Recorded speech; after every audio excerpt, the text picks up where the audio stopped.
Trauma is the groove or the etching that something which happened in the past leaves in the depths of the body-mind complex.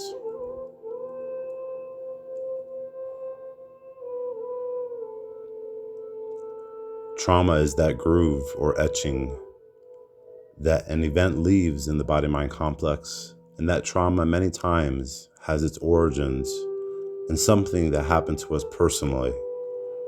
For example, a traumatic event that happened to us when we were a child. However, we also inherit trauma from family, religion, or from our culture. For instance, if a group of people have been persecuted for generations, then that collective trauma is passed on from generation to generation. Why? Because we are not only bodies born from bodies, but we're also minds born from minds.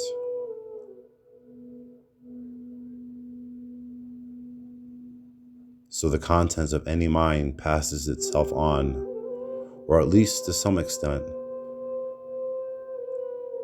particularly deep-seated trauma, which can then pass on from one generation to the next, and so on. The effect or consequence is that the trauma is then felt in the experience of the body-mind complex of the next generation. So through mindfulness and meditation, we come to realize that much of the trauma we have personally suffered doesn't necessarily always have a personal origin.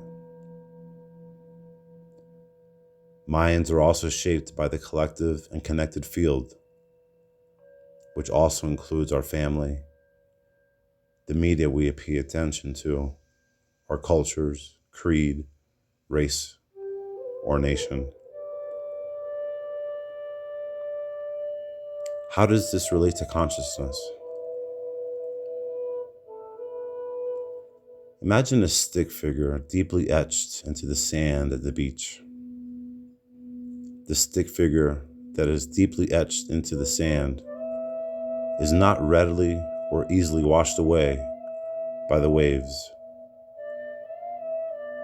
The waves have to pass over it many times before the etching finally washes away and disappears. Meditation is the bathing of these deeply etched drawings in the body-mind stick figure with the warm and healing waters of loving awareness.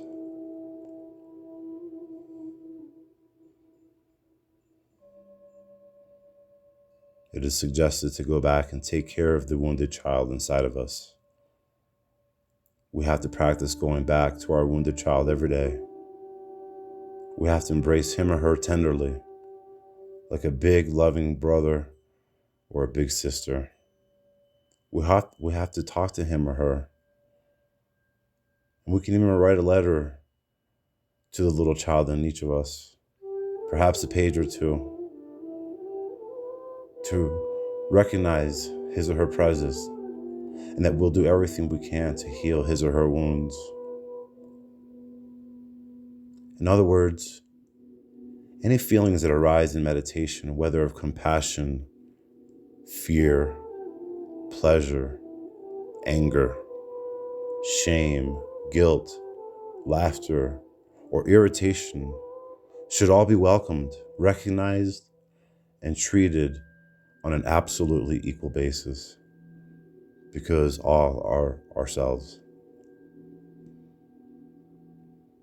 The tangerine I am eating is me. The mustard greens I am planting are me. And I plant with all my heart and mind. I clean this teapot with the kind of attention I would have were I given the baby Buddha or Jesus a bath. Nothing should be treated more carefully than anything else.